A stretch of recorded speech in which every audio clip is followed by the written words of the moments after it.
का third lecture है haloalkanes and haloarenes का। तो सबसे पहले हम लोग को उसमें आगे क्या सीखना होता है वो हम लोग सीख लेते हैं।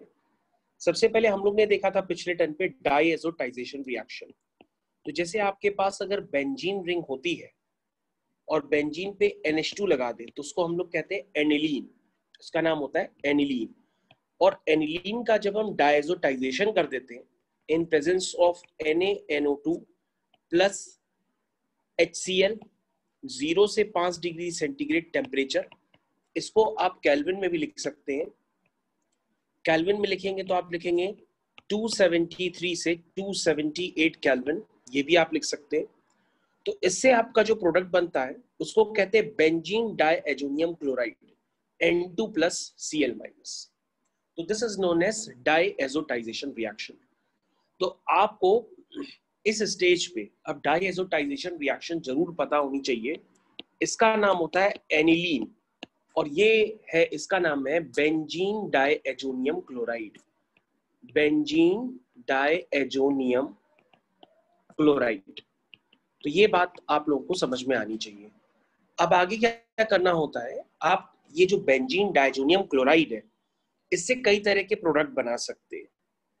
जैसे मैंने आपको समझाया था कि अगर बेंजीन डाइएजोनियम क्लोराइड की रिएक्शन वाटर से करा दो तो ये फिनॉल में कन्वर्ट हो जाता है, ये फिनॉल में कन्वर्ट हो जाता है। यानी कि अगर आपको बेंजीन से फिनॉल बनाना हो तो आप बना सकते हैं। कैसे बनाएंगे, पहले आप बेंजीन से एनिलीन बनाएंगे और एनिलीन से डाइएज़ोटाइजेशन रिएक्शन यूज करके फिर आप फिनॉल बनाएंगे। तो जो ऊपर वाला स्टेप है, ऊपर वाला स्टेप ही कहलाता है डाइएज़ोटाइजेशन रिएक्शन। तो मैंने जो ब्लैक कलर के बॉक्स में आपको इंडिकेट किया वो आपकी डाइएज़ोटाइजेशन रिएक्शन कहलाती है। उसके बाद डाइएज़ोटाइजेशन रिएक्शन के इतने ढेर सारे एप्लीकेशंस होते हैं कि उससे आप डिफरेंट तरह के प्रोडक्ट्स को ऑब्टेन कर सकते हैं। ठीक है, तो ये बात आपको समझ में आनी चाहिए। जैसे मैंने आपको ये वाली रिएक्शन पिछले टर्म पे बताई थी कि N2+Cl- लिखाओ और Cu2Cl2 लिखाओ, Cu2Cl2, तो ये आपका बन जाएगा chlorobenzene. This is known as chlorobenzene. Plus nitrogen gas भी लिबरेट होती है, ये साइड प्रोडक्ट है। ये आप लिखना चाहें या ना लिखना चाहें, ये आपकी मर्जी है। उसी तरीके से कोई अगर N2+Br- लिखता है और Cu2Br2 लिख देता है तो आपका ब्रोमोबेंजीन बनता है। This is called bromobenzene plus N2 gas liberate होती है। तो यानी आप देख चुके हैं कि बेंजीन डाइएजोनियम हैलाइड Cl- लगाएंगे तो क्लोराइड कहेंगे, Br- कहेंगे तो ब्रोमाइड कहेंगे। तो बेंजीन डाइएजोनियम हैलाइड को यूज करके आप फिनॉल भी बना सकते हैं, क्लोरोबेंजीन भी बना सकते हैं, ब्रोमोबेंजीन भी बना सकते हैं। और ये जो दो रिएक्शंस हैं क्लोरोबेंजीन और ब्रोमोबेंजीन बनाने की, इसको हम लोग कहते हैं Sandmeyer reaction. This reaction is known as Sandmeyer reaction. This is Sandmeyer reaction जो आपके लिए काफी ज्यादा इंपॉर्टेंट है इन फ्यूचर। अब हम लोग आगे भी देख लेते हैं। जैसे किसी के मन में आया कि सर आयोडोबेंजीन बनाना, तो आयोडोबेंजीन सेंडमायर रिएक्शन से नहीं बनती है, वो अपनी एक अलग रिएक्शन होती है। कैसे करते हैं वो आप देख लीजिए। सबसे पहले आपको यही प्रोडक्ट लेना पड़ेगा, बेंजीन डाइएजोनियम हैलाइड। जैसे आपने ले लिया N2+X-। अब X की जगह Br भी ले सकते हैं, Cl भी ले सकते हैं। इसकी रिएक्शन अगर हम पोटेशियम आयोडाइड से करा दें, किससे करा दें, पोटेशियम आयोडाइड से, Ki से, तो ये आपकी रिएक्शन जो है आयोडोबेंजीन बना करके दे देगी। इसका मतलब आयोडोबेंजीन बनाने के लिए आप Cu2I2 नहीं लेंगे सेंडमायर रिएक्शन की तरह, ये आपको याद रखना पड़ेगा। ठीक है, तो ये बातें जब आपको याद रहेंगी तभी आप आगे कुछ कर पाएंगे। तो आपने देखा कि किस तरह से हेलो एल्केन्स और हेलो एरीन्स के चैप्टर में आपने हेलो एरीन्स कितनी सारी बनाई है। हेलो एरीन्स में आपने अभी देखा कि आपने क्लोरोबेंजीन, ब्रोमोबेंजीन, आयोडोबेंजीन, ये तीनों तरह की बेंजीन बनाई। अब हम लोग आगे कंटिन्यूएशन करते हैं और इसमें कुछ और प्रोडक्ट्स का सहारा लेते हैं।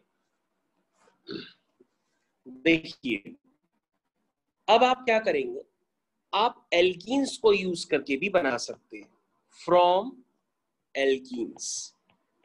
एल्कीन्स को भी यूज करके आप अपने प्रोडक्ट्स को बना सकते हैं। देखिए एल्कीन्स को यूज करके आप किस तरह से बनाएंगे, समझिए।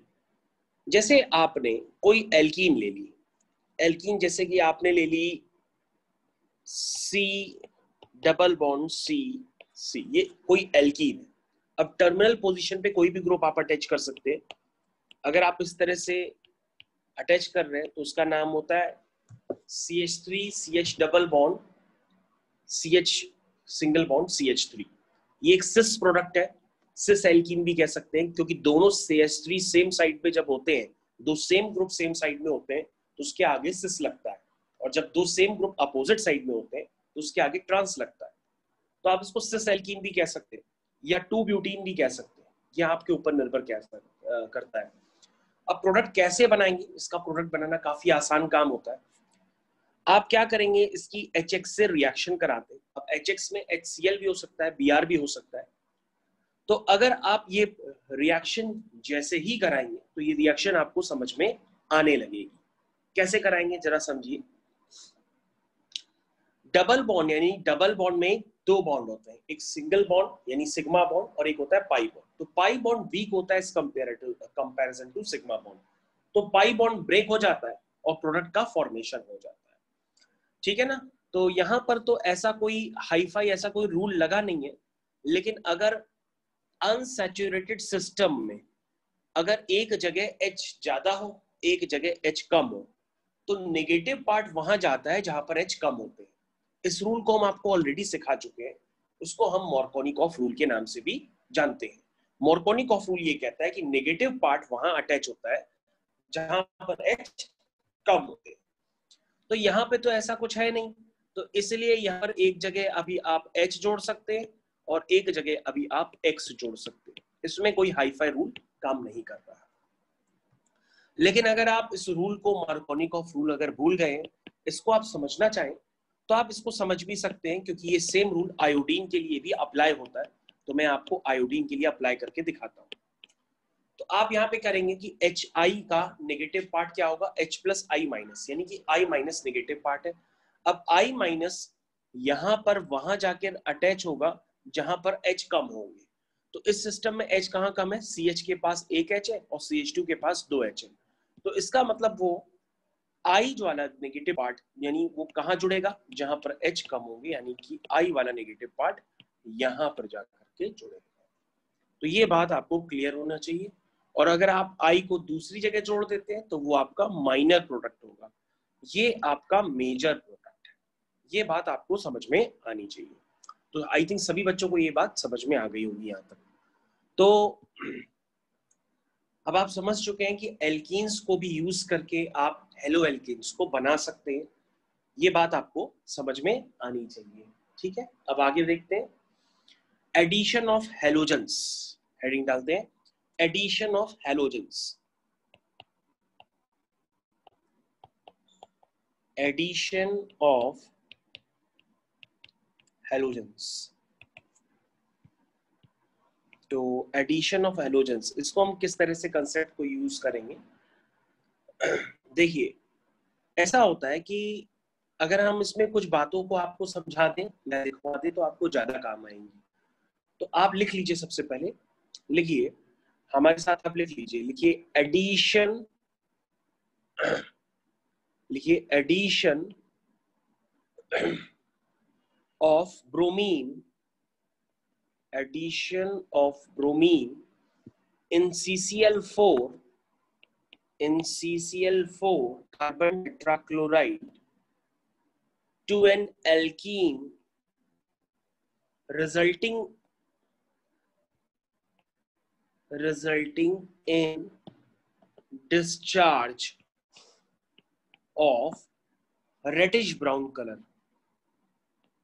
reddish brown color of bromine,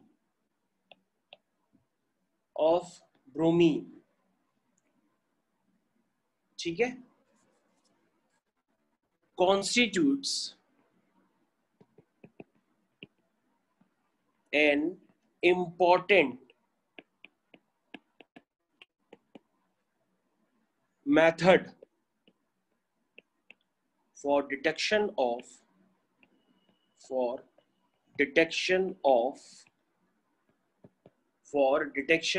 double bond in molecule. Double bond in molecule. तो ये आपके पास कभी भी डबल बॉन्ड का अगर डिटेक्शन करना हो कि एल्कीन में डबल बॉन्ड है कि नहीं है, कभी भी डबल बॉन्ड डिटेक्शन करना हो कि एल्कीन में डबल बॉन्ड है कि नहीं है, तो ऐसे केस में आप इस रिएक्शन को यूज कर सकते हैं। ठीक है, कैसे यूज करेंगे वो आपको भी हम बताते हैं। देखिए, तो सबसे पहले आप क्या करिए, जैसे आपने कोई एल्कीन ले ली,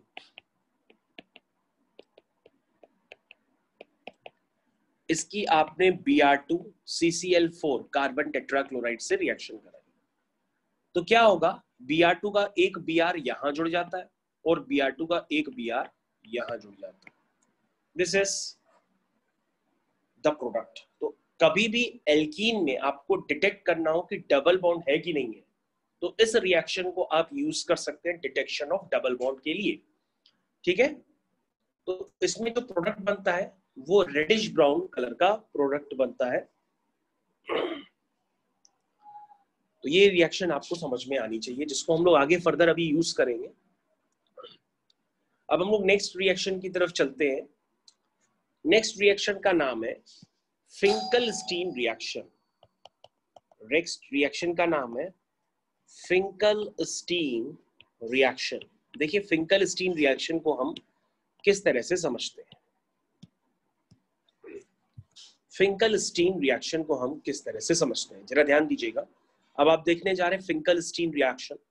दो रिएक्शंस देखेंगे, दोनों को रिएक्शंस के नाम बहुत ही अजीब है।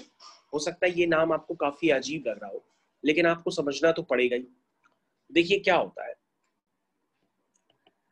Alkyl iodides are often prepared by the reaction of alkyl chlorides. Alkyl iodides are often prepared by the reaction of alkyl chlorides, bromides with sodium iodide in dry acetone. This reaction is called Finkelstein reaction. इतना आपको पता होना चाहिए, अगर नहीं पता है तो आपको रिएक्शन पता होना चाहिए। तो मैंने आपको क्या बताया कि alkyl iodides are often prepared by the reaction, मतलब अगर आपको स्पेशली रिएक्शन में एल्किल आयोडाइड बनाना हो तो आप इस रिएक्शन को यूज करेंगे। ठीक है ना, एल्किल आयोडाइड्स को बनाने के लिए जो रिएक्शन यूज करते हैं उसका नाम होता है फिंकल-स्टीन रिएक्शन। और हम बनाते कैसे हैं, जब हम एल्किल क्लोराइड या एल्किल ब्रोमाइड की सोडियम आयोडाइड से रिएक्शन कराते हैं in presence of dry acetone, तब ये प्रोडक्ट बनता है। ठीक है, तो ये रिएक्शन आपको ध्यान रखना होगा। इसमें काफी सारी बातें जो हैं, अगर आपको याद रह पाए कि ये आयोडाइड्स की मेथड ऑफ प्रिपरेशन के लिए है, इसमें आयोडाइड्स का ही मेन रोल होता है आयोडाइड्स को बनाने के लिए। तो सोडियम आयोडाइड लेते हैं in presence of dry acetone, और यहाँ पर आप एल्किल हैलाइड लेते हैं। अब ये हैलाइड में यानी जो X है ये Cl भी हो सकता है और Br भी हो सकता है, यानी ओवरऑल ये जो रिएक्शन बन करके आएगी वो ये भी हो सकती है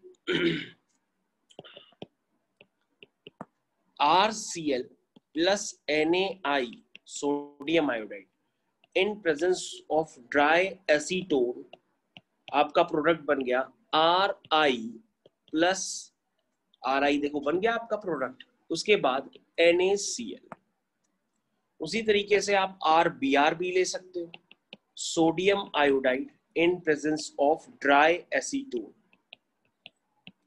प्रोडक्ट कैसे बनाएंगे, यहाँ पे लिखेंगे Ri प्लस NaBr। तो प्रोडक्ट आपको समझ में आना चाहिए कि प्रोडक्ट आप किस तरह से बना रहे हैं। This is alkyl iodide. तो दिस इज वेरी सबसे ज्यादा जानने वाली रिएक्शन है जो आप लोग भविष्य में भूल जाएंगे, और अगर अभी आप याद रख सके तो काफी अच्छी बात है। अगली रिएक्शन है उसको हम लोग कहते हैं स्वार्ट्स रिएक्शन, क्योंकि बच्चों के मन में जरूर याद रहता है कि सर एल्किल आयोडाइड और एल्किल फ्लोराइड्स को बनाने वाली रिएक्शंस तो बहुत ही कम होती हैं, इसलिए एल्किल आयोडाइड बनाने के लिए स्पेशल इस रिएक्शन का नाम है फिंकलस्टीन रिएक्शन। और एल्किल फ्लोराइड्स को भी आप बना सकते हैं, उसको बनाने के लिए इस स्पेशल रिएक्शन का नाम है स्वार्ट्स रिएक्शन। स्वार्ट्स रिएक्शन, तो आप हेडिंग डाल सकते हैं स्वार्ट्स रिएक्शन। तो स्वार्ट्स रिएक्शन को यूज करके आप बना सकते हैं एल्किल फ्लोराइड। तो ज्यादातर इस रिएक्शन में लोगों को डाउट होता है कि फ्लोराइड्स वाली सर रिएक्शन तो बिल्कुल कराते ही नहीं है। तो ये आप सिर्फ एक स्टेटमेंट से याद रख सकते हैं, बाकी और कुछ नहीं है। तो स्वार्ट्स रिएक्शन के बारे में जैसे आपने लिखा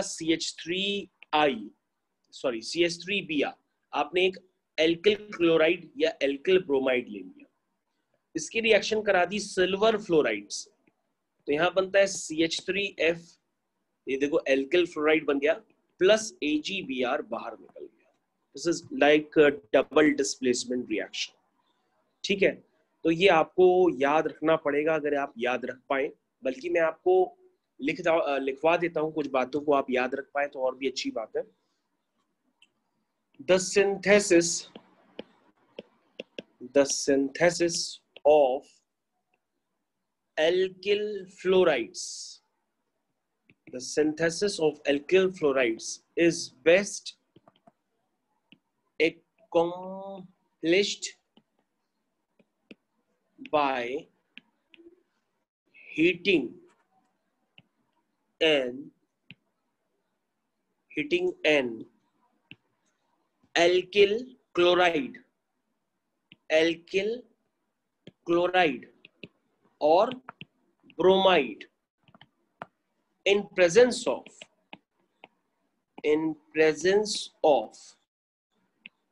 metallic fluoride such as, तो मेटेलिक फ्लोराइड पता है क्या क्या ले सकते हैं, जैसे आपने सिल्वर फ्लोराइड लिया वैसे आप मर्क्यूरस फ्लोराइड भी ले सकते हैं, कोबाल्ट फ्लोराइड भी ले सकते हैं, एंटीमनी फ्लोराइड्स भी ले सकते हैं, ये सारे ले सकते हैं। इसी रिएक्शन का नाम होता है स्वार्ट्स रिएक्शन। तो this reaction is termed as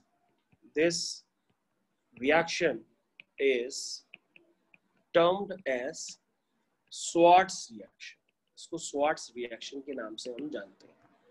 तो आपने हेलो एल्केन्स और हेलो एरीन्स के चैप्टर में मेथड ऑफ प्रिपरेशन तो काफी सारी सीख ली कि मेथड ऑफ प्रिपरेशन चाहे वो एल्किल हैलाइड की हो, चाहे वो एल्किल ब्रोमाइड की हो, चाहे वो हेलो एल्केन्स क्लोरोबेंजीन की हो, चाहे वो ब्रोमोबेंजीन की हो, चाहे उनका IUPAC नाम हो, तो ये सारी चीजें आप समझ चुके हैं कि इसको किस तरह से किया जाता है। तो ये मैंने आपके सामने प्रीवियस क्लास के लेक्चर सभी स्क्रॉल किए थे। ओके, तो अब आपके सामने यहाँ पे कुछ क्वेश्चंस हैं, वो क्वेश्चंस आपको ही सोच के करने होंगे कि वो क्वेश्चंस किस तरह से होंगे। तो पहला क्वेश्चन है, आपको प्रोडक्ट बनाने हैं। तो आपका पहला क्वेश्चन यानी कि पहला क्वेश्चन आपके सामने है, दिस इज कॉल्ड साइक्लोहेक्सेनॉन। इसकी रिएक्शन अगर हम थायोनिल क्लोराइड से करते हैं, प्रोडक्ट क्या बनेगा? दूसरा हम लिखने जा रहे हैं,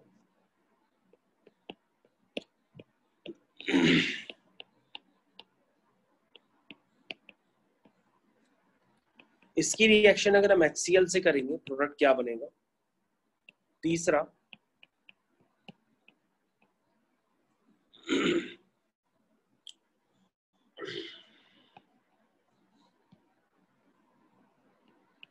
इसकी रिएक्शन अगर हम HI से करेंगे तो प्रोडक्ट क्या बनेगा?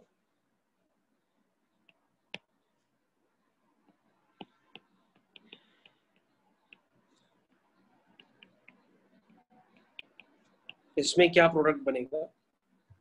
तो ये 4 तरह के मैंने अभी आपको दिए। तो आप इसके अभी प्रोडक्ट बनाने की कोशिश करेंगे कि प्रोडक्ट इसमें क्या बन सकता है। 1-2 क्वेश्चन अभी और भी हम आपको दे देते हैं। 5वां CH3 CH2 CH double bond CH2 plus HCl, इस पे प्रोडक्ट क्या बनेगा। 6, आपने बेंजीन रिंग बना ली, लिखा CH2 single bond CH double bond CH2 plus HBr, peroxide. यहाँ पे प्रोडक्ट बनाना है, यहाँ पे क्या प्रोडक्ट बनेगा। तो इतने तरह के क्वेश्चंस हैं जो अभी आपको करने हैं। तो ठीक है बच्चों, अब हम लोग इसके आंसर्स लिखने जा रहे हैं। अगर आपने प्रीवियस लेक्चर नहीं नोट्स बनाए होंगे तो आप ये क्वेश्चंस नहीं कर पाएंगे। ये SOCl2 के साथ रिएक्शन है और मैंने इसमें बताया था कि OH को हटा के आप डायरेक्टली Cl लगा सकते हैं। ठीक है, SOCl2 का नाम ही यही होता है कि वो OH को हटा करके Cl लगा सकता है। लेकिन OH जिस कार्बन से जुड़ा हो वो कार्बन आपको ध्यान देना पड़ेगा कौन सा कार्बन हो। चलिए नेक्स्ट, उसके बाद फिर से HCl से रिएक्शन है। HCl का भी यही काम है, OH को हटा करके Cl लगा देगा। कौन सा OH, जो कार्बन से जुड़ा हो, ठीक है ना। तो ये OH को हटा करके Cl लगा देगा। नेक्स्ट HI से रिएक्शन करनी है। रिएक्शन तो हमने आज ही के टर्न पे बताई है कि जो अनसैचुरेटेड सिस्टम होता है हम उसको टारगेट करते हैं। इस कार्बन के पास देखते हैं H कितने हैं और इस कार्बन के पास देखते हैं H कितने हैं। इस वाले कार्बन की तो वैलेंसी वैसे ही पूरी है, इसके पास 0H है, 0H, और इस कार्बन के पास 1H है, 1 हाइड्रोजन। ठीक, तो HI में I का नेगेटिव पार्ट वहां पर अटैक करेगा जहां पर H की संख्या कम होगी। तो H की संख्या कम कहां पर है, H की संख्या कम कहां पर है, वहीं पर जाकर के अटैक करेगा।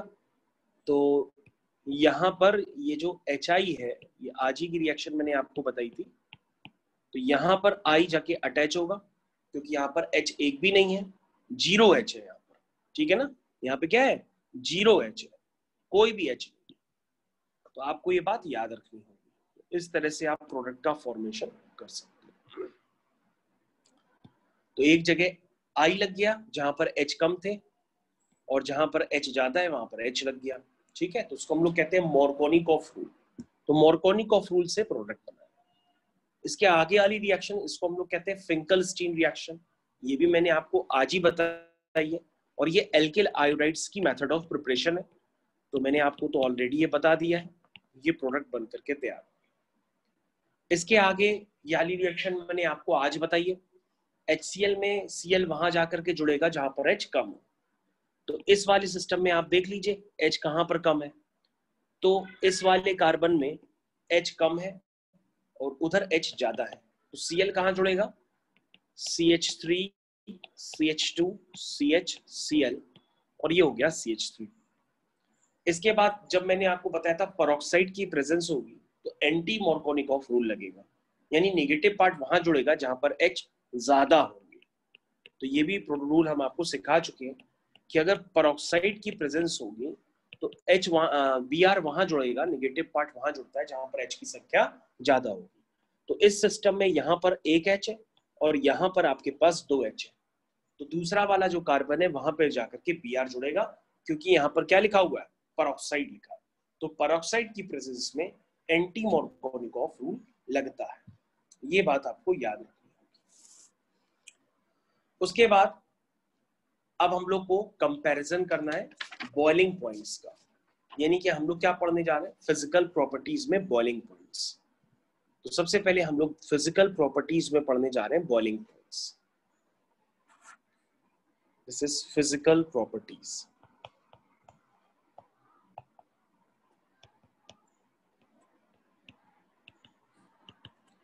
Physical properties.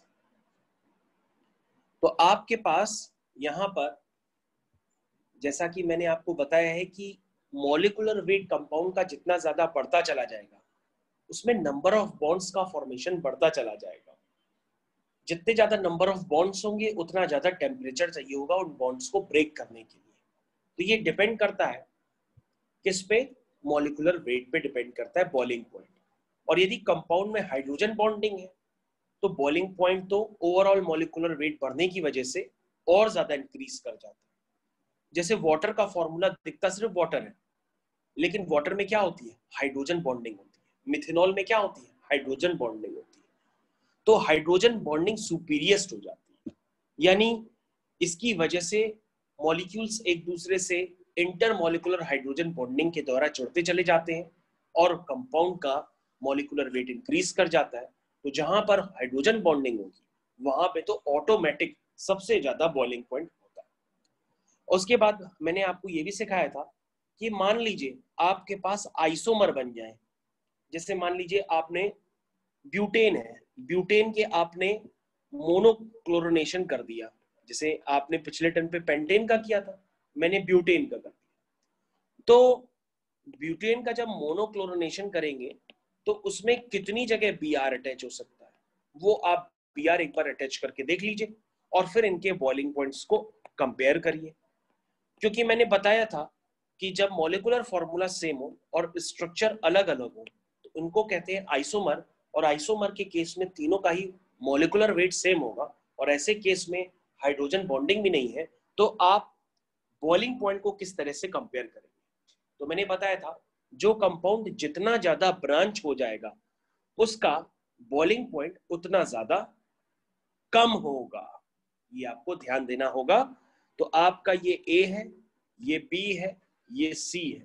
तो जितना ज्यादा ब्रांच होगा उतना उसका बॉइलिंग पॉइंट कम हो जाता है, क्योंकि उसका शेप स्फेरिकल हो जाता है। स्फेरिकल होने से उसका पॉइंट ऑफ कांटेक्ट टेम्परेचर से कम हो जाता है।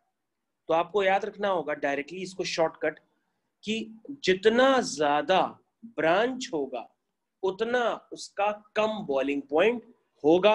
वो जल्दी वेपोराइज कर जाएगा, वो जल्दी वेपोराइज कर जाएगा। जिसका बॉइलिंग पॉइंट कम उसका वेपर प्रेशर ज्यादा होता है। ठीक है ना। तो अगर आप बॉइलिंग पॉइंट लिखना भी चाहें केल्विन में तो लिख सकते हैं। इसका होता है 375 केल्विन, इसका होता है नियर अबाउट 364 केल्विन और इसका होता है अचानक ड्रास्टिकली नीचे आ जाता है 346 केल्विन। ठीक है, तो आपको ये बात याद रखनी होगी। This is order of boiling point, this is order of boiling point. और ये आपको याद रखना होगा, और कोई वेपर प्रेशर का ऑर्डर पूछेगा तो जस्ट आप इसका रिवर्स कर देंगे, क्योंकि जितना कम बॉइलिंग पॉइंट होगा उतना उसका ज्यादा वेपर प्रेशर होगा। यानी कि जो बॉइलिंग पॉइंट होता है वो इनवर्सली प्रोपोर्शनल होता है वेपर प्रेशर की, ये आपको याद रखना होगा। और जितना ज्यादा बॉइलिंग पॉइंट होता है उतना ज्यादा वो स्टेबल भी होता है। तो boiling point is directly proportional to stability, ये भी आपको याद रखना है। और जितनी ज्यादा स्टेबिलिटी होती है उतनी ज्यादा उसकी एसिडिक स्ट्रेंथ भी होती है, इतना ज्यादा ये एसिडिक भी होता है, ये भी आपको याद रखना होगा। This is a very important point जो आपको याद करने ही करने होंगे। अब हम लोग यहाँ पर कुछ और बातों का जिक्र करते हैं, और जिन बातों का जिक्र करने जा रहे हैं वो आपको समझनी पड़ेंगी। तो हम लोग हेडिंग डालते हैं यहाँ पे, reaction of haloalkanes. Haloalkanes कौन कौन सी रिएक्शंस देते हैं और इनको स्पेशली क्यों पढ़ा जाता है, क्या इसमें कुछ खास बातें होती है, वो जानते हैं। तो सबसे पहले क्या होता है, ये जो रिएक्शन देते हैं उसमें पहली रिएक्शन है न्यूक्लियोफिलिक सब्स्टिट्यूशन। Nucleophilic substitution. दूसरी रिएक्शन देते हैं ये एलिमिनेशन रिएक्शन। Elimination reaction. तीसरी देते हैं रिएक्शन विद मेटल्स। अब आपको ध्यान देना होगा, इसमें सबसे पहले हम लोग पढ़ेंगे न्यूक्लियोफिलिक सब्स्टिट्यूशन रिएक्शन। तो सबसे पहले हम लोग इसमें पढ़ने वाले हैं nucleophilic substitution reaction. This is nucleophilic substitution reaction. सबसे पहले हम लोग ये पढ़ने वाले हैं। किस तरह से पढ़ेंगे ये आपको समझना होगा, जरा ध्यान दीजिएगा। तो न्यूक्लियोफिलिक सब्स्टिट्यूशन रिएक्शन में करना क्या होता है, जैसे आपके पास कोई मान लीजिए एल्किल हैलाइड है, तो आप एल्किल हैलाइड बना लीजिए पहले। ये आपके पास कोई एल्किल हैलाइड है। अब एल्किल हैलाइड है तो वो हैलाइड की इलेक्ट्रोनेगेटिविटी ज्यादा होगी और कार्बन की कम होगी। तो हैलाइड्स आर, जैसे फ्लोरीन क्लोरीन, ये इलेक्ट्रोनेगेटिव इन नेचर होते हैं। तो ये कार्बन से इलेक्ट्रॉन्स को खींचेंगे तो इनके ऊपर पार्शियल नेगेटिव और कार्बन के ऊपर पार्शियल पॉजिटिव आएगा। अब न्यूक्लियोफिलिक सब्स्टिट्यूशन है, इसका मतलब यहाँ पे न्यूक्लियोफाइल आएगा अटैक करने के लिए, जो इलेक्ट्रॉन रिच होगा, और वो जहां पर जाकर के कहां जाने की कोशिश करेगा, भाई जो माइनस वाला है वो जुड़ने की कोशिश करता है प्लस वाले से, यानी वो कार्बन से जुड़ने की कोशिश करेगा। अब जब वो कार्बन से जुड़ने की कोशिश करेगा तो कार्बन से जब न्यूक्लियोफाइल अटैच हो जाएगा तो जाहिर सी बात है कार्बन की वैलेंसी तो 5 रहेगी नहीं, तो X को बाहर निकलना पड़ेगा। तो ये X जो है X माइनस के रूप में बाहर निकल जाता है। तो ये बातें आपको समझ में आनी चाहिए। तो ये न्यूक्लियोफिलिक सब्स्टिट्यूशन का बेस होता है कि रिएक्शन होनी ऐसे है। अब इस रिएक्शन में इतनी खतरनाक बातें बताई जाती है जिसमें क्वेश्चंस एग्जाम्स के अंदर पैदा हो जाते हैं, क्योंकि यहाँ पर जो न्यूक्लियोफाइल है उस न्यूक्लियोफाइल के नेचर्स बदलते चले जाते हैं। कभी न्यूक्लियोफाइल होता है OH माइनस, कभी होता है वाटर, कभी होता है I माइनस, कभी होता है CN माइनस, इस तरह से होता है। तो सबसे पहले हम लोग समझते हैं कि अगर इस न्यूक्लियोफाइल का अटैक किसी भी एल्किल हैलाइड पर हो रहा है तो वो होने के क्या क्या तरीके हो सकते हैं, उसके लिए हमें क्या मैकेनिज्म पढ़नी पड़ती है, और इसकी मैकेनिज्म काफी इजी होती है लेकिन इंपॉर्टेंट होती है। तो हेडिंग हम लोग डालते हैं मैकेनिज्म। तो मैकेनिज्म, देखिए मैकेनिज्म में आपको क्या पढ़ना पड़ता है। तो सबसे पहले आप लिखेंगे हमारे साथ कि इसकी मैकेनिज्म 2 तरह से होती है। तो चलिए सबसे पहले इसकी मैकेनिज्म का हम पहला वाला नाम लिखते हैं। एक मैकेनिज्म होता है, उसका नाम होता है सब्स्टिट्यूशन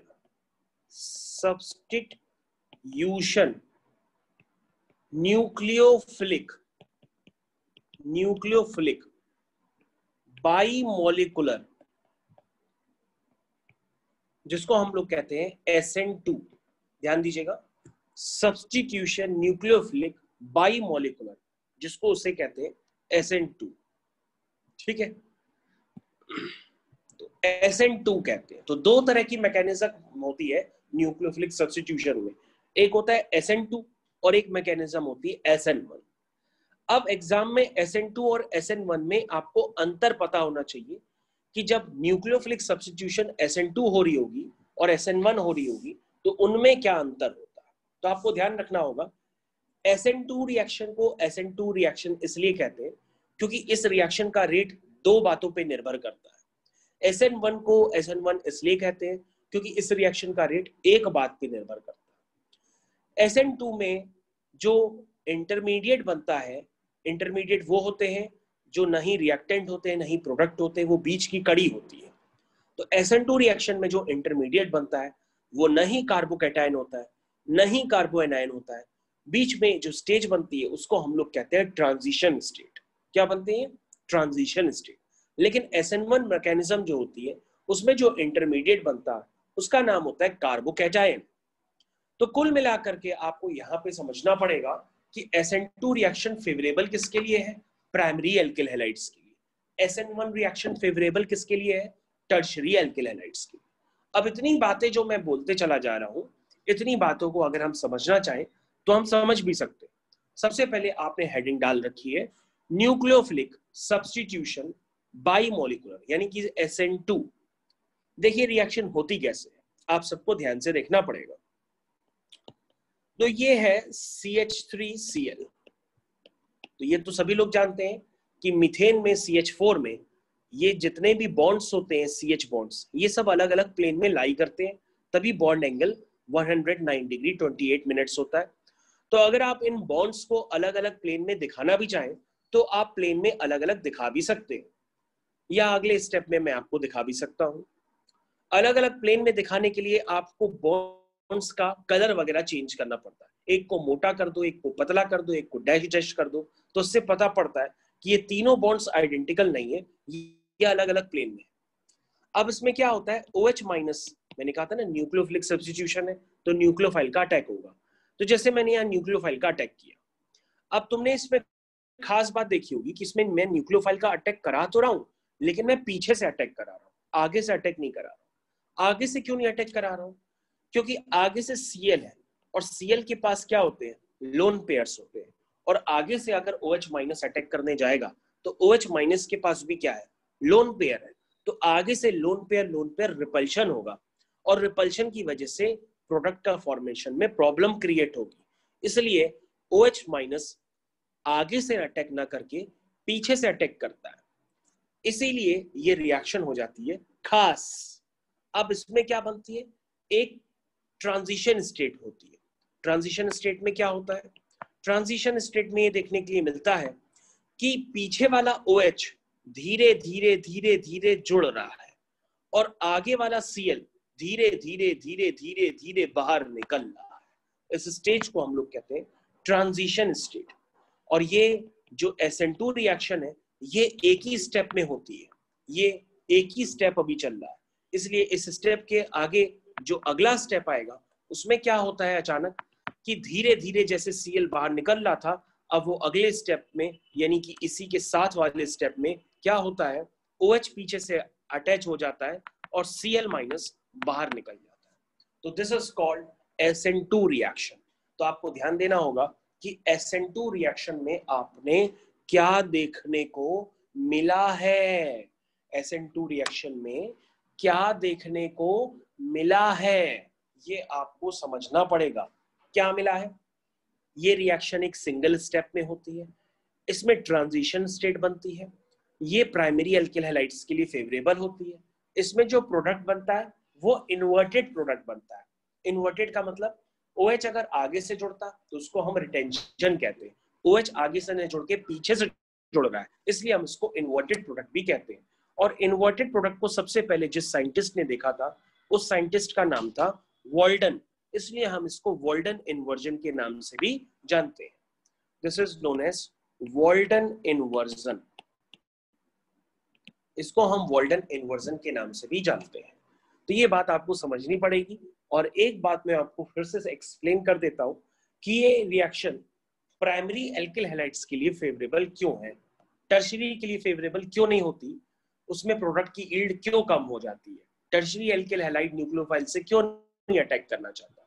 देखिए अगर आप टर्शियरी एल्किल हैलाइड बनाते हैं, देखिए आपने एक टर्शियरी एल्किल हैलाइड बनाया और OH माइनस का अटैक करवाते हैं, तो आपको यहाँ पे देखिए एक समस्या पैदा हो रही है। क्या समस्या पैदा हो रही है, ये मिथाइल ग्रुप है, ये प्लस आई इफेक्ट वाले ग्रुप होते हैं, यानी ये इलेक्ट्रॉन्स रिलीज करते हैं। क्या रिलीज करते हैं, इलेक्ट्रॉन्स, यानी ये कार्बन पे क्या कर देंगे, ये कार्बन पे क्या करेंगे, ये कार्बन पे इलेक्ट्रॉन्स की संख्या खड़ी कर देंगे, ये कार्बन पे क्या कर देंगे, इलेक्ट्रॉन्स की संख्या खड़ी कर देंगे, यानी इलेक्ट्रॉन्स खूब सारे इस कार्बन पे इकट्ठे हो जाएंगे। और अगर OH माइनस अटैक करने आएगा तो OH माइनस के पास भी क्या है, इलेक्ट्रॉन्स, और यहाँ पे भी खूब सारे क्या आ गए, इलेक्ट्रॉन्स। तो इलेक्ट्रॉन्स का चाहे आगे से अटैक हो चाहे पीछे से अटैक हो, रिपल्शन तो होएगा ही। इसलिए OH माइनस बचने के लिए Cl से पीछे से अटैक कर रहा था, और पीछे से अटैक करा रहे और फिर से आपने टर्शियरी एल्किल हैलाइड कर दिया, तो उसके लिए प्रॉब्लम दोबारा वापस खड़ी हो गई, उसके लिए अटैक करना फिर से मुश्किल हो गया। इसलिए ये रिएक्शन टर्शियरी एल्किल हैलाइड्स के लिए नहीं होती है, क्योंकि CH3 अपने प्लस आई इफेक्ट्स पे कार्बन पर फिर से इलेक्ट्रॉन्स की क्लाउडिंग इकट्ठी कर देता है, लोन पेयर्स इकट्ठी कर देता है, जिसकी वजह से OH माइनस को अटैक करना फिर से वापस डिफिकल्ट हो जाता है। इसलिए this reaction is not favourable by tertiary alkyl halides. तो this reaction is not favorable by tertiary alkyl halide. और अगर आप जबरदस्ती रिएक्शन कराते भी हैं तो उसकी यील्ड बहुत कम होगी, माइनर प्रोडक्ट बनेगा। तो इस तरह से आप समझ सकते हैं, और अगर आप फाइनली इसको फिर से समझना चाहें तो आप दोबारा भी समझ सकते हैं। तो आपको याद रखना होगा कि अलग से ये क्यों फेवरेबल नहीं है टर्शरी एल्किल हैलाइड्स के लिए। अब आप डिफरेंट कलर से भी इसको समझ सकते हैं।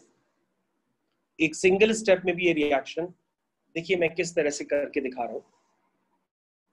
तो सबसे पहले मैंने क्या किया, ये कार्बन है आपका, ये है बॉन्ड Cl, ठीक, ये है H, ठीक, ये मैंने बॉन्ड बनाया डैश डैश, यहां पे लिख दो H, ये मैंने बॉन्ड बनाया इस तरह से थोड़ा सा डार्क कर दिया, इसको हम कहेंगे H।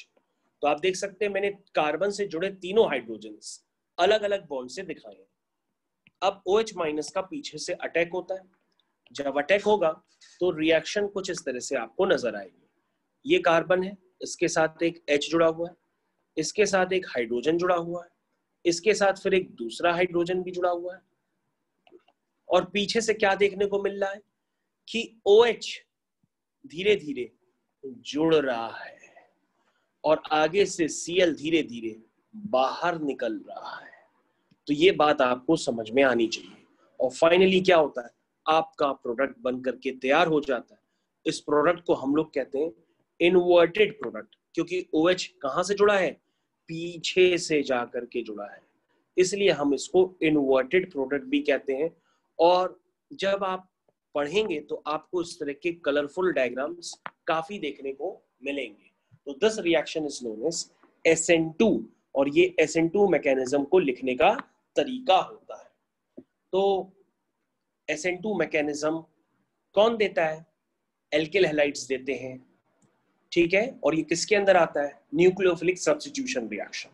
और न्यूक्लियोफिलिक सब्स्टिट्यूशन दो तरह की होती है, एक होती है SN2 और एक होती है SN1। तो आई थिंक आपको ये बात क्लियर हो गई होगी। तो वंस अगेन बच्चों, आपकी स्क्रीन पे JEE एडवांस 2020 का क्वेश्चन है, आपको द वैल्यू ऑफ लिमिट, इस लिमिट की वैल्यू निकालनी है। तो सबसे पहले इस क्वेश्चन को करने के लिए आप क्या करेंगे, डायरेक्टली π/2 पुट करेंगे, क्योंकि हर कोई लिमिट्स पहले सॉल्व करने के लिए π/2 यानी जो वैल्यू दी होती है, चाहे π/2 हो, चाहे π/4 हो, चाहे 2 हो, उसको सब्स्टिट्यूट करता है। सब्स्टिट्यूट करने पर अगर 0/0 इन्फिनिटी फॉर्म आता है तो उसको इंडिटरमिनेट फॉर्म कहते हैं। इसका मतलब इसको आपको सिंप्लीफाई करना पड़ेगा, चाहे वो ट्रिग्नोमेट्री के फॉर्मूले से करिए, चाहे रैशनलाइज करिए, चाहे जो भी करिए, चाहे स्टैंडर्ड्स यूज करिए, आप इसको सिंप्लीफाई करेंगे। सिंप्लीफाई करने के बाद फिर इसका आंसर निकालेंगे। और कई बच्चे इसमें एल हॉस्पिटल रूल भी लगा सकते हैं, यानी न्यूमरेटर को अलग, डिनोमिनेटर को अलग डिफरेंशिएट करेंगे और π/2 डाल देंगे तो आपका फाइनाइट आंसर आ जाएगा। और अगर नहीं आता है तो फिर से न्यूमरेटर और डिनोमिनेटर को अलग अलग डिफरेंशिएट करेंगे, π/2 डालेंगे तो आपका आंसर आ जाएगा। और ये प्रोसेस तब तक करते रहते हैं जब तक आपका फाइनाइट आंसर निकल करके ना आ जाए। तो आई थिंक मैंने तो आपको 2 बार ये क्वेश्चन रिपीट कर दिया है, समझ में आ गया होगा। अब ऊपर सबसे पहले देखते हैं क्या लिखा है। ऊपर लिखा है 4√2, मैंने क्वेश्चन छोटा कर दिया है, ध्यान दीजिएगा। ऊपर लिखा है 4√2 sin C plus sin D, this is 2 sin C plus D by 2, यानी कि 3x plus x by 2, 4x by 2 यानी कि 2x, cos C minus D by 2 यानी कि 3x minus x, 2x upon 2 यानी कि cos x। ये आपका आ गया। उसके बाद अगर आप डिनोमिनेटर देखें तो डिनोमिनेटर में क्या है, ध्यान दीजिएगा, लिखा है 2 sin A sin B। 2 sin A sin B का होता है formula cos A minus B minus cos A plus B। आप इसको अलग से लगाना चाहें तो लगा सकते हैं, cos A minus B minus cos A plus B। तो cos, ध्यान से देखिएगा, A minus B minus cos A plus B, this is 2 sin A sin B। तो ये आपका बन गया cos 2 2 जा 4, 4x minus 3x, this is 2 2 जा 4, 4x minus 3x, this is cos x by 2 minus cos 2 2 जा 4, 2 2 जा 4, 4 + 3 7x/2 7x/2। तो ये मैंने यहां पर लगा दिया। तो जब आप इसको लगाएंगे और लिखेंगे प्रॉपरली तो आपको कुछ और बातें भी क्लियर होंगी। तो ये डिनोमिनेटर में बन जाएगा 2 टाइम्स, इसका फॉर्मूला लग गया, यानी कि ये हो गया 2 cos x/2 minus 2 cos 7x/2, 2 उसमें मल्टीप्लाई हो गया, प्लस cos 5x/2 माइनस √2 एक काम कर लीजिए, cos 3x/2 को उसके साथ कंबाइन कर लीजिए, cos माइनस cos 3x/2 को उसके साथ कंबाइन कर लीजिए, और ये माइनस का √2 cos 2x ये लिख लीजिए आप अलग से। तो बस इस तरह से आपको फॉर्मूले फिर से लगाने पड़ेंगे, तभी जाकर के आपको क्वेश्चन चमकेगा। तो इस तरह से आपको क्वेश्चन करना पड़ेगा। अब आप इस क्वेश्चन को घर पे करिएगा, फॉर्मूले लगाइएगा पेयरिंग करके, और आखिरी में आपको देखने को मिलेगा कि ऊपर से कॉस के टर्म्स ऊपर नीचे से कैंसिल हो जाएंगे, आपका क्वेश्चन फिर हो जाएगा। तो अब आपको ये समय दिया जाता है, क्वेश्चन आप घर पे करिएगा। मैंने क्वेश्चन आपको हिंट दे दी है, क्वेश्चन आप घर पे ही करेंगे। तो नेक्स्ट क्वेश्चन, तो बेटा ऐसे करके हम तुमको जो है जेई के 2020, 2019, 2018 ऐसे करके हर साल के क्वेश्चन हर क्लास पे तुमको देंगे। तो तुम्हें महसूस होगा कि क्वेश्चंस किस तरह से आते हैं और क्वेश्चन किस तरह से किए जा सकते हैं। तुमको फीलिंग आ जाएगी क्वेश्चंस करने की बार बार, और तुम्हारी आदत पड़ जाएगी, और आने वाले 3 सालों में तुम सबसे मजबूत हो जाओगी, क्योंकि तुम इतने सारे क्वेश्चंस कर चुकी होगी। क्योंकि हर क्वेश्चन देख करके तुम्हें एक टाइम बाद चमकने लगेगा कि वो क्वेश्चन करना कैसे है, तुम्हारी आदत पड़ चुकी होगी ना चाहते हुए भी। तो सब्स्टिट्यूशन, न्यूक्लियोफिलिक, सब्स्टिट्यूशन न्यूक्लियोफिलिक,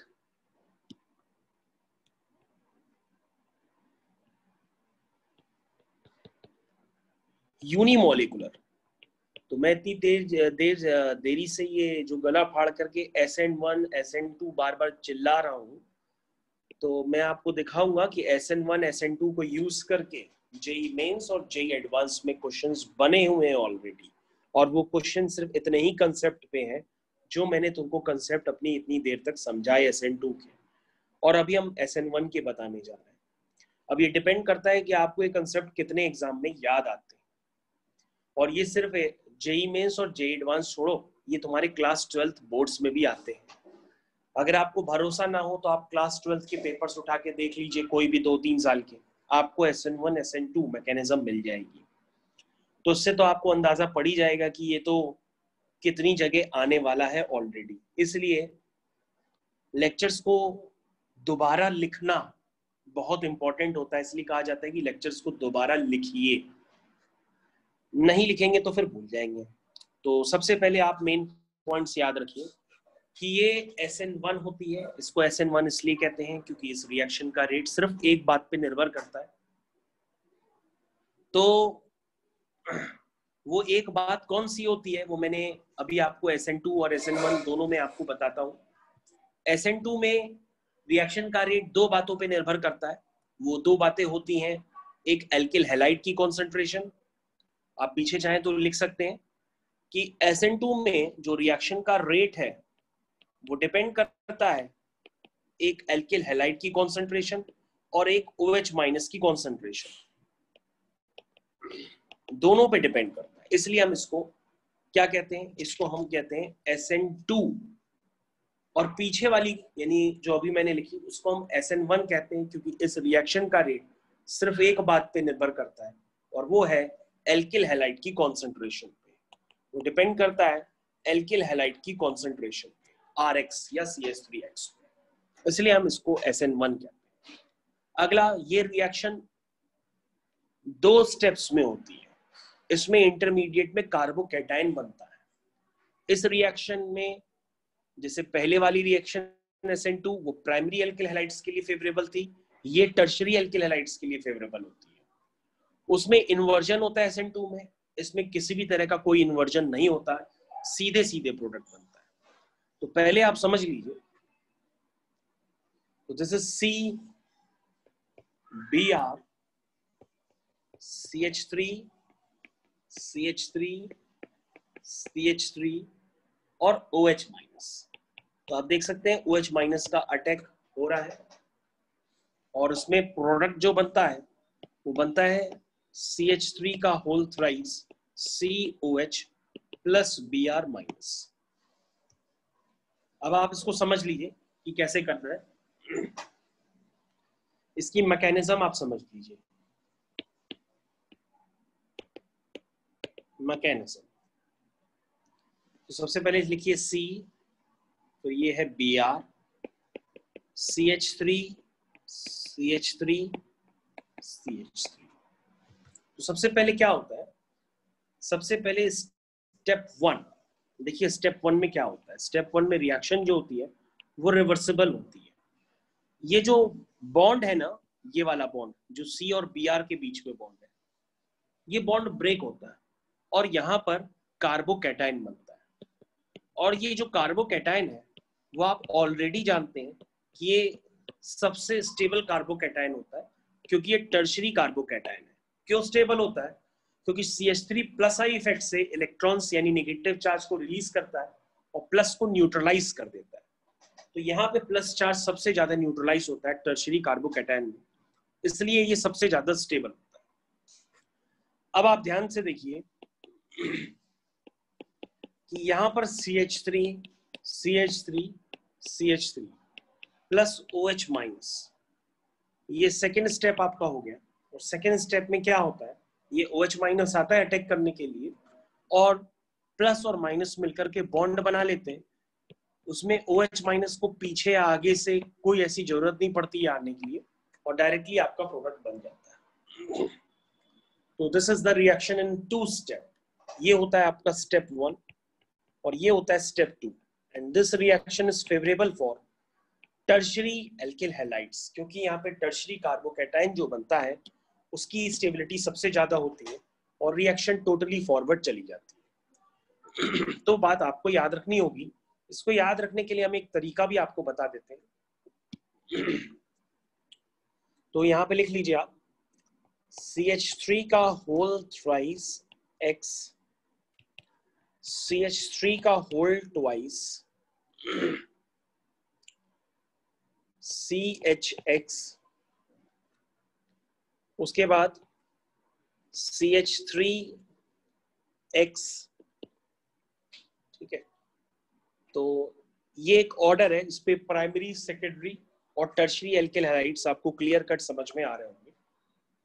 इसमें प्राइमरी, सेकेंडरी और टर्शरी एल्किल हैलाइड्स आपको क्लियर कट समझ में आ रहे हैं। दिस इज 3 डिग्री, 2 डिग्री और 1 डिग्री।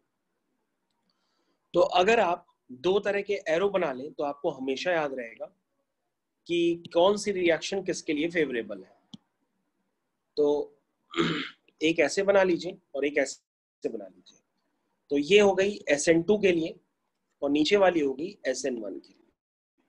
यानी अगर हम 3 से 1 डिग्री की तरफ जाते हैं तो SN2 के लिए फेवरेबल है, और 1 डिग्री से 3 डिग्री की तरफ जाते हैं तो SN1 के लिए रिएक्शन फेवरेबल होती है।